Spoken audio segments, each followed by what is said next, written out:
வணக்கம் மக்களே. இன்னைக்கான அன்அஃபிஷியல் ஓட்டிங் அனலைசிஸ் தான் பார்க்க போகிறோம். கிட்டத்தட்ட 4 நாள் ஆயிடுச்சு. ஸோ ஓட்டிங் நிலைமை யார் மாறி இருக்கா அப்படின்ற மாதிரி பார்ப்போம். ஸோ நேற்று ஒரு பயங்கரமான ஒரு மாற்றம் ஏற்படுதுங்க. ஸோ காலைல ஒருத்தர் லாஸ்ட் பிளேஸில் இருந்தாங்க, மதியம் ஒருத்தர் லாஸ்ட் பிளேஸ், நைட்டு ஒருத்தர் லாஸ்ட் பிளேஸ், இன்னைக்கு காலைல ஒருத்தர் அப்படின்ற மாதிரி சேஞ்ச் ஆகிட்டே வராங்க. கரெக்டாக ப்ரெடிக்ட் பண்ணுறதுக்கும் ரொம்ப கஷ்டமாக இருக்குது. ஸோ அந்த வகையில் பார்த்தீங்கன்னா கிட்டத்தட்ட 6,59,325 வாக்குகள் அன்அஃபிஷியலில். அதில் முதல் இடத்துல பார்த்தீங்கன்னா வாய்ப்பே இல்லை. அது யார் என்ன பண்ணாலும் முதல் இடத்துல அர்ச்சனா டாப்லேயே இருக்காங்க. 38.34%, 2,52,765 வாக்குகள்.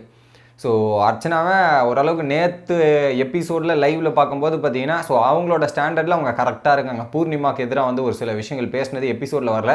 பட் அதை அவங்க நான் தெளிவாக விளாட்றேன், என் கேமை விளாட்றேன், நான் போய் மற்றவங்களோட சுழலில் விழ விரும்பலை அப்படின்றதையும், அதுக்கப்புறம் டாஸ்க்கு பண்ணலனாங்க. பட் நேற்று டாஸ்கில் அவங்க தான் கடைசி அவுட் ஆனாங்க அப்படின்றது முக்கியமான குறிப்பு. ஸோ கொஞ்சம் கொஞ்சமாக இன்னும் பொட்டென்ஷியல் வெளியே வரணும். ஸோ தனியாக இருந்தால் அவங்க எப்படி பர்ஃபார்மன்ஸ் பண்ணுறது தான் அப்படின்றது ரொம்ப முக்கியம். கொஞ்சம் கொஞ்சமாக வெளியே வராங்க, கிளாரிட்டியாக இருக்காங்க. பட் ஒரு சில இடத்துல கன்ஃபியூஸ்டாக இருக்கிறதையும் பார்க்க முடியுது. ஸோ கொஞ்சம் அவங்க வெளியே வந்தாங்கன்னா ஓட்டம் இன்னும் கொஞ்சம் இன்க்ரீஸ் ஆகிறதுக்கான வாய்ப்பு இருக்குது. ரெண்டாவது விசித்ரா 25.26%, 1,66,549 வாக்குகள். ஸோ விசித்ரா மேடமை பொறுத்தவரையும் பயங்கரமான வாக்குகள் கான்ஸ்டண்ட்டாக வச்சுட்டே இருக்காங்க. ஸோ ஃபஸ்ட்டு செகண்ட் பிளேஸ்ன்றது கான்ஸ்டன்ட்டு. ஸோ நேற்று பல விஷயங்கள், அந்த சுகர் திருட்டு, இந்த மாதிரி பல விஷயங்கள், ஐயோ திருட்டுன்னு சொல்லக்கூடாதுங்க, விசித்ரா மேம் கோச்சுப்பாங்க. ஸோ அந்த சுகர் மேட்டரில் விசித்ரா மேம் கிட்ட சாரி கேட்கணுன்ற மாதிரி நேற்று எபிசோடு முழுக்க தினேஷ் மற்றும் விசித்ரா அப்படின்றது ரெண்டு பேருக்குமே ஈக்குவலான ஸ்க்ரீன் பேஸ் கிடச்சிருந்தது. ஸோ அதை கரெக்டாக யூட்டிலைஸ் பண்ணிட்டாங்க. எனக்கு என்ன வருத்தம்னா, சாரி கேட்க அவராக தோணும் போது தான் சொல்ல முடியும். டிமாண்ட் பண்ணாலும் சாரிக்கான வேல்யூ கிடையாது அப்படின்றது தான் பாயிண்ட்டு. பட் அதை அவங்க டிமாண்ட் பண்ணிகிட்டே இருந்தாங்க. பட் அவர் கொடுக்க மாட்டேன் அப்படின்றத சொல்லிட்டு இருந்தார். எனக்கு என்ன முரண்பாடு ஆச்சுன்னா, எது திருட்டுன்னு சொல்கிறதுக்கு தான் சாரி கேட்குறாங்க. கடைசியில் அவங்க சாப்பிட்டதே எந்த மீனிங்கில் வருதுன்னு எனக்கு புரியல மக்களே. அதை மட்டும் கமெண்ட்டில் போட்டுருங்க.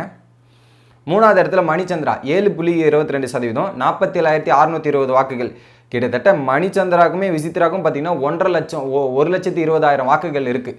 ஸோ மணிச்சந்திரா என்ன தான் நினச்சா கூட விசித்ரா பக்கமோ அர்ச்சனா பக்கமும் நெருங்க கூட முடியாது. 1,00,000 வாக்குகளை எடுப்பாரான்றது கூட டவுட்டாக தான் இருக்குது. அந்த நிலைமையில் தான் மணிச்சந்திரா இருக்கார்.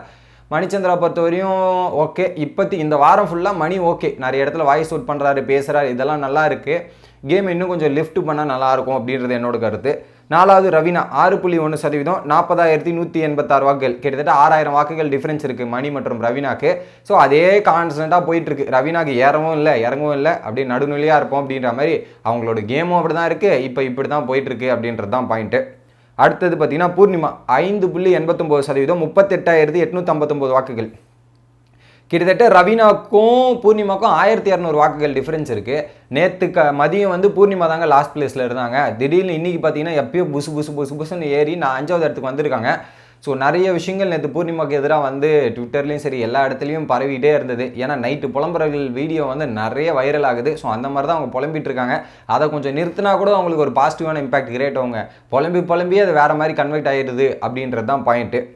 அடுத்தது பார்த்தீங்கன்னா பிராவோ 5.78%, 38,112 வாக்குகள். ஸோ பிராவோக்கும் பூர்ணிமாவுக்கும் 700 வாக்குகள் தான் டிஃப்ரென்ஸ் இருக்குது. பிராவோ என்ன பண்ணுறாரு, இப்போ நிறைய வேலைகள் செய்கிறார். பார்க்க வரையும் லைவில் பார்க்கும்போது நிறைய வீட்டு வேலைகளை செய்கிறார். டாஸ்க்லேயும் இன்னும் கொஞ்சம் நல்லா ஃபோர்ஸாக ஈடுபட்டு ஒரு 2-3 டாஸ்க் ஜெயிச்சார்னா அவருக்கு ஒரு பாசிட்டிவ் இம்பாக்டாக மாறும். அதுக்கப்புறம் வாய்ஸ் அவுட் பண்ணணும். குறிப்பிட்ட இடத்துல வாய்ஸ் அவுட் பண்ணால் நல்லா சேஞ்ச் ஆகிறதுக்கான வாய்ப்பு இருக்குது. அடுத்து அக்ஷயா 5.76%, 37,945, 200 வாக்குகள் டிஃப்ரென்ஸ் இருக்குது அக்ஷயாவுக்கும் பிராவோக்கும். காலைல கூல் சுரேஷ் கூட ஜாகிங் போகிறது என்ன, அதுக்கப்புறம் மேக்கப் போகிறது என்ன, ஒரு சில இடத்துல நேற்று திருட்டி சாப்பிட்டு ஒரு கேஸெல்லாம் வாங்கி ஏதோ ஒரு இம்பாக்டை கொடுக்கணும், நம்மளும் தெரியணும் அப்படின்ற மாதிரி பண்ணுறாங்களா, இல்லை அது எதர்ச்சியாக நடக்குதா அப்படின்றது தெரியல. பட் அக்ஷயாவுக்கும் ஏதோ ஒரு வகையில் ஓட்டு கொண்டே இருக்கிறது அப்படின்றது கிளியராக பார்க்க முடியுது. லாஸ்ட் பிளேஸில் மாயா 5.65%, 37,295 வாக்குகள்.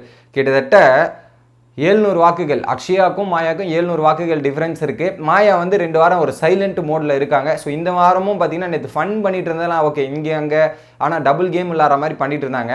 பட் அவங்களோட கேம் பிளே, ஒரிஜினலாக கேம் பிளே ஃபஸ்ட் இருந்த மாயாவோட கேம் பிளே வரல. இப்போ ஷட்டிலாக அண்டர் பிளே பண்ணிட்டு போகலாம் அப்படின்றது தான் மாயாவோட கேம் பிளே இருக்குது. எனக்கு தெரிஞ்சு இன்றைக்கி டாஸ்க்கும் போயிடும் மக்களே. இப்போதைக்கு ஒரு ஒயில்ட் கார்டு இன், 2 அவுட்டு.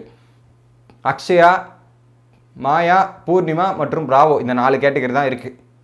அதுலேருந்து 2 பேர் வெளியே போகிறாங்க. எனக்கு தெரிஞ்சு பிராவோ மற்றும் அக்ஷயா போகிறதுக்கான வாய்ப்பு அதிகபட்சமாக இருக்குது. ஒருவேளை இன்றைக்கி டாஸ்க்கை தோத்துட்டாங்கன்னா இன்னொருத்தர் போகிறது அது பூர்ணிமாவாக இருக்கும் அப்படின்றது எனக்கு தோணுது மக்களே. உங்களோட கருத்து என்ன அப்படின்றது கமெண்ட் பண்ணுங்கள். வீடியோ பிடிச்சிருந்தா லைக் பண்ணுங்க கைஸ்.